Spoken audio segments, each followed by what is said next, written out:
My biggest fear would be when the first comes and I don't get the rent. I found that my tenant had dumped concrete down my toilet. Can you believe Fair Housing fined me $5,000 for that? How do you onboard your tenants? What do you do? I don't even know if I do it right. If you're a landlord, don't just rent, rent perfect. The Rent Perfect podcast with property expert and private investigator, David Pickron. Well, I'm David Pickron, your host today, and welcome to another episode of the Rent Perfect podcast. Returning at a popular demand, I have Don Darnell, who owns U.S. Collections West and nationwide collection company, licensed in every state.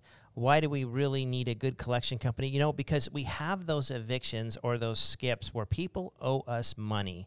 And a lot of us are so busy in our day jobs and, you know, we don't know that, you know, how to go down and file small claims or civil lawsuits. Sometimes it's just really easy to find a good collection company. They're going to help us in so many ways. So I asked Don to come back today because I had many clients call and ask me, can Don do this? Can Don do this? Based on an episode we did a while ago. And Don, welcome to the show here. We're glad to have you back. David, thank you for having me. It's good to have you. So just you are a man of a lot of knowledge. If we can just take everything in that head and we can just give it to us all, it'd help us all. But we have problems as landlords because not everybody pays their rent. But we pay our mortgage. So, you know. For the most part. Yeah, it gets tough when we don't get our rent. So what can we do as far as, you know, a lot of people will call us and ask us at Rent Perfect, you know, do you have a good skip tracing company? And, you know, we have some tools and stuff, but the reality is they're really looking for a good collection company just to turn over that either judgment or the money that they are owed, and they just need to give it to a professional and have it done, right? So tell me a little bit about, it's hard to find people. I mean, people move around a lot, and when they know that people are after them, they hide a lot. So you run into that? We, here in Phoenix, we are probably the second highest skip rate city. I mean, our city, I should say, compared to the rest of the country, we're like number 2 in transient. People come, people go. Only Las Vegas has more people that are in transient than Phoenix, Arizona. People coming, people going. They think, hey, this is the valley of milk and honey, and then they realize, nope, this isn't for me. Then they go wherever.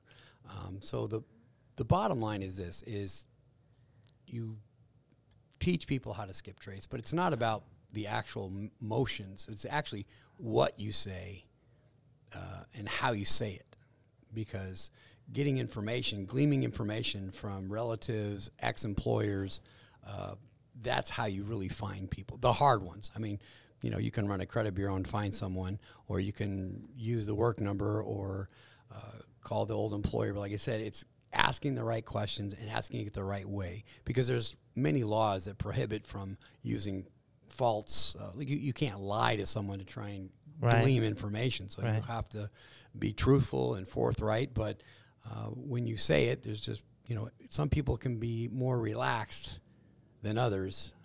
And like I said, a lot of it's about training and teaching people how to skip trace. So if I hear you correctly, sometimes we can go out and run a computer program like a credit bureau or some data information, and we can find them there, and that's easy. And then maybe number 2, we start calling around to some employment or some work numbers or whatever. And then if we still don't find them, now we have to start calling relative. I mean, so skip tracing is not just super easy. Sometimes it's almost like fishing, I guess. You can throw your line in the water, catch a fish fairly quickly, and some days you don't catch anything. Skip tracing is an art. Yeah, it's an like art. Private investigators learn it, and it's, like I said, not many people can do it. Right. So, you know, a lot of landlords talk about skip tracing. What they're really saying is, can you find where my person is now? The reality is, if we can't find where people are, is it worth collecting? Is it worth, right? Isn't that like step number 1? If you can't talk to them, you can't collect from them. Because you need to start sending them notices and communicating with them. And if that can start, then the file just sits dormant until. I think it's the old saying is, the squeaky wheel gets the oil. So if he's only being contacted by us and nobody else, guess who's getting paid? We're getting paid. But yes. If lots of people are contacting him, there's a reason why he's not paying, because he has no incentive to pay. Yeah, get these guys off my back. Here, just go, because no one else is finding me right now. Exactly. So I love that. Okay, so we have many clients that have judgments or whatever. What's the best way to contact you as far as what do you need, I guess, when they come and say, hey, I need you to collect? What do you get from the clients? Well, the more information we get from our clients is the better opportunity we're going to have to make contact. The more information, the better. If we have a client application, and we see this in different applications too, not all clients use the same application. Some clients require 2 or 3 references. Some clients don't even fill out the reference spot. So that makes a huge difference. Clients that make sure that their leasing staff make sure the entire application is filled out are going to have more success in turning over that information, as we're going to have more success in contacting them.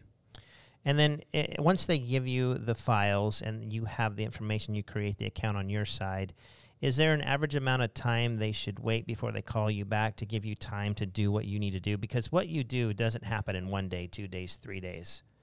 No, it's a process. Every case it's a case by case, because you just never know. I mean, some people owe everybody, and they're making they're hiding as best they can, especially people who have child support. A lot of people have child support. They're working under the table, or they're working jobs that that are hard to locate. And as a collector, I think we need to be honest here. You're not going to collect on everybody. I mean, there are people that are uncollectible. There's the average rate is about 12% nationally. And that's not property management. That's everything encompassed. So, yeah, if we can collect 20%, that's a good percentage. Okay, and is there any percentage that goes up because it's coming from a home or a place, or is it just fall all into national? Well, if you take the 12%, that's national. That's everything. Right. That's medical. It's retail. Everything thrown together. But I've noticed over the years that it seems like rental houses. Rental homes are more collectible because, number one, most people who rent homes have family, children. They have to be more responsible. They tend to be easier to locate than young people that are starting out in their life and are in multifamily houses, multifamily units. And a medical might not prevent me from getting something, but certainly if there's a collection on my credit for rental, that's going to prevent me from getting the next rental. So correct. I imagine there's an incentive there to get that paid and get that behind them. Absolutely.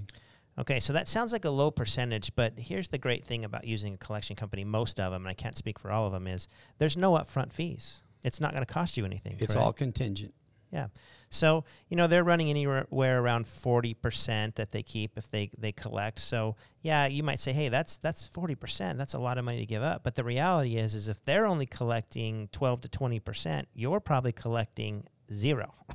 So that's the reality. So look at it as found money. Don't look at it as money that I've given up. The money, the 60% that you might get, look at that as just a bonus found money. But, also, and I always try to keep my business a business, and I try not to get too emotionally involved. But I also don't want people to not pay me and then just feel like I'm going to sit down and do nothing. I want them to know, hey, listen, you didn't pay your bill. I've got somebody that's trying to collect because I have mortgage that I pay, and I want to be reimbursed. And so I'm not going to just sit back and sit there and not do anything. So I love it when we send our collections off to you, and all of a sudden one day you call us and say, hey, we collected, I'm sending you a check.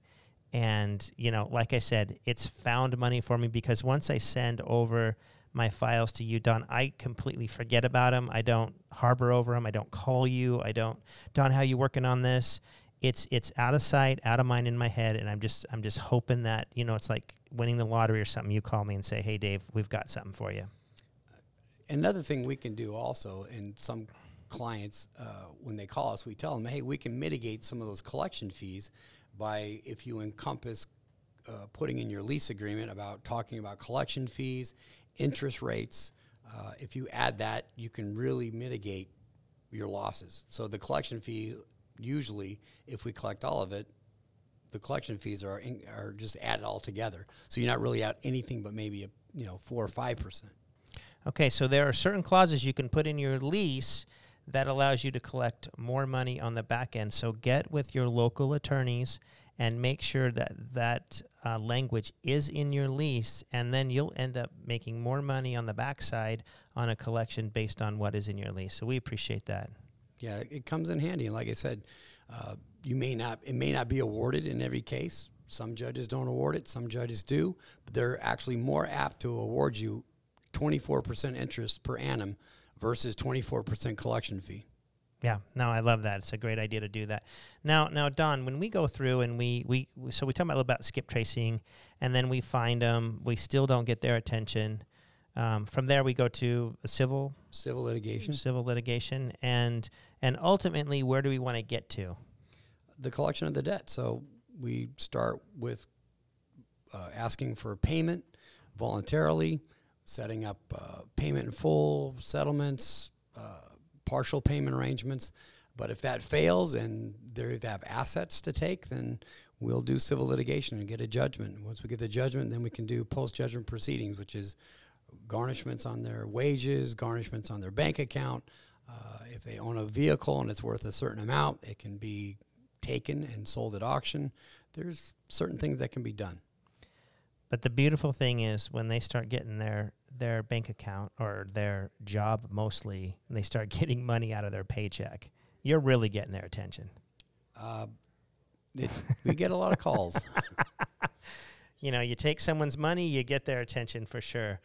Well, Don, is there anything else that we want to add? I mean, I think that every landlord should have a good attorney, a good accountant, a good banker, and a good collection agency to send those tenants over to that haven't fully paid, might have skipped out, or even you might have a judgment already from an eviction court. You know, Don, you can just move on within a judgment, correct? Absolutely. Yeah, so anywhere that you think that instead of throw that file away and just figure that, you know, it's gone, why not give it to a collection company? Why not let them, it's not going to cost you anything. Let them go out and do what they can do, you know, and see what they can do to get you some money. Don, I really appreciate you being on the podcast today. Your wealth of knowledge. Don's nationwide. Your number, Don, right here, you want to call 602-995-3494. That's 602-995-3494. Now, I usually don't promote companies on the podcast. It's not really what our podcast is about. It's more about education. But I can tell you, in these times right now, every landlord needs to have a good collection agency. If you don't call Don, find one that you like. They can really bless your life. We appreciate you being with us today, and until next time, Don, thank you. Thank you, Dave. Appreciate it. Continue to rent perfect.